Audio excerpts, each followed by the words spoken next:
Olha, essa vinda do Pedro Vaca para cá foi acertado antes das eleições nos Estados Unidos. E jamais quem organizou e convidou essa vinda para cá podia imaginar que o Trump fosse eleito. Bem, aconteceu, vieram para cá. Obviamente, a gente colhe informações, quem é o Pedro Vaca? Tá aí, chegou muita coisa aqui, como ele sendo uma pessoa realmente de esquerda. Mas a gente sabe que, olha, depende dos Estados Unidos. Eles não podem fazer um relatório aqui passando pano para a questão da ditadura que estamos vivendo aqui no Brasil.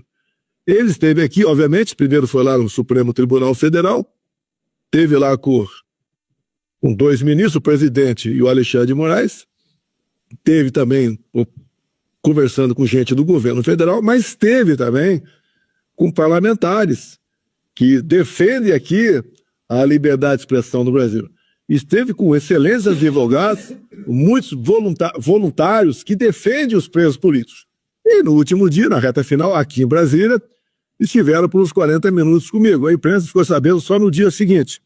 Eu mais ouvi do que falei pouco, tá? Mas o meu advogado, uma pessoa extremamente competente, que mais do que advogado passou a ser um amigo meu, conduziu muito bem esse diálogo com o Pedro Vaca e mais seus 3 ou 4 assessores. E o Pedro Vaca falou aqui pelo Brasil, que está muito preocupado com a falta de liberdade de expressão aqui no Brasil. Então a gente espera que o relatório dele, daqui 30, 40 dias, não demore muito, saia, porque uma vez saindo vai ter um impacto aqui, no meu entender, positivo para o Brasil. É o que nós queremos. Aqui, por exemplo, eu trabalho aqui pela anistia do pessoal do 8 de janeiro. A gente não pode esperar, quem sabe, um presidente se eleja de direita, se eleja em 26 e em 27 para ele assinar o decreto aí o decreto de anistia, né? Se bem que a gente ouve aqui, pela imprensa, que gente do Poder Judiciário diz que o decreto será inconstitucional. Aqui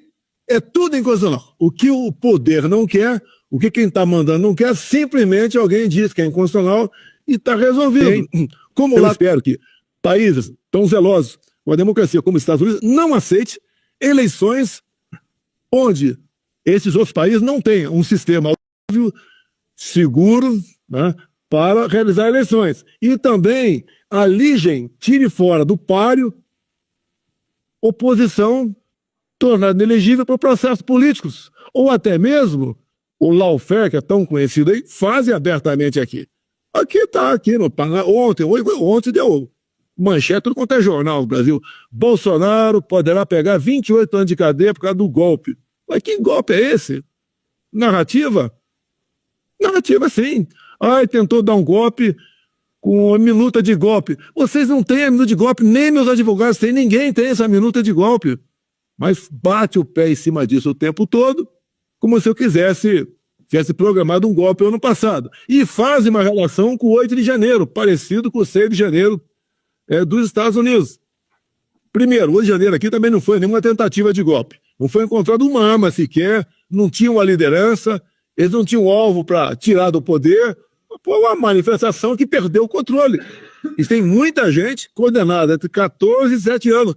Mães, inclusive, como eu trouxe aqui a semana passada, uma senhora de Ji-Paraná, estado de Rondônia, ela veio com seus 6 filhos para cá. O mais velho, 10 anos, o mais novo, 10 meses. E ela se ajoelhou no parlamento, pedindo anistia. Inclusive, acreditem, no dia 8 de janeiro de 23, ela estava lá em Ji-Paraná. O marido estava aqui, veio fazer um frete. Chegou no domingo de manhã, viu o tumulto, tomou um banho, foi lá para a esplanada dos ministérios. E lá foi fotografado e foi pego lá. Pegou uma cadeia, foi posto em liberdade, depois foi condenada a 14 anos de cadeia. E acredite, essa mulher com 6 filhos, servidora pública do estado de Rondônia, tem até hoje o seu salário bloqueado pelo ministro Alexandre de Moraes. Ela vive de favores, ela não pode trabalhar. Com 6 filhos nessa idade, não tem como trabalhar. E vive de favores com o seu salário bloqueado pelo Poder Judiciário no Brasil. Não existe uma maldade, uma insanidade, modo que essa. Isso daí, então, a gente está vendo, é o que nós estamos vivendo aqui. Se vocês aqui falam única, duvidar, se for parlamentar, vai para deputado, vai para a cadeia. Tá? Se você for uma pessoa normal, pode ir para a cadeia também.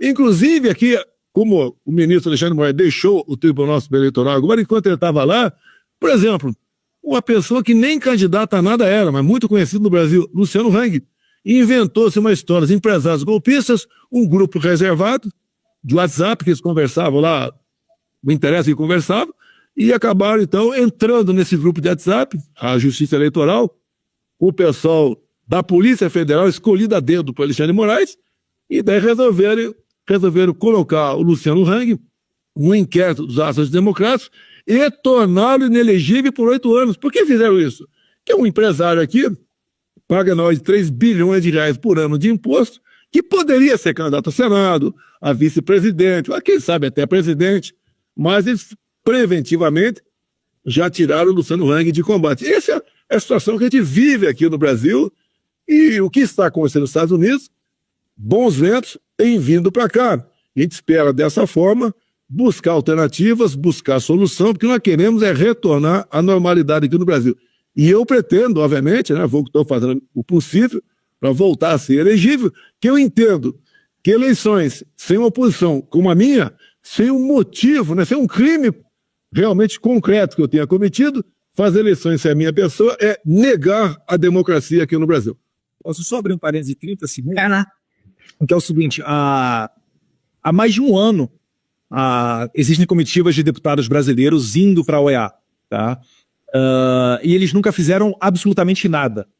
E você consegue até compreender, porque no momento em que o Lula é presidente do Brasil e o Biden é presidente dos Estados Unidos, a própria OEA fica numa situação, pode ficar numa situação até delicada. Eu estou dando o benefício da dúvida aos diretores da OEA. E quando nós fomos para lá fazer uma audiência pública, eles adiaram em cima da hora a audiência pública e, como paliativo, como solução, falaram, então no futuro a gente vai fazer uma visita ao Brasil. E o presidente falou de maneira muito acertada.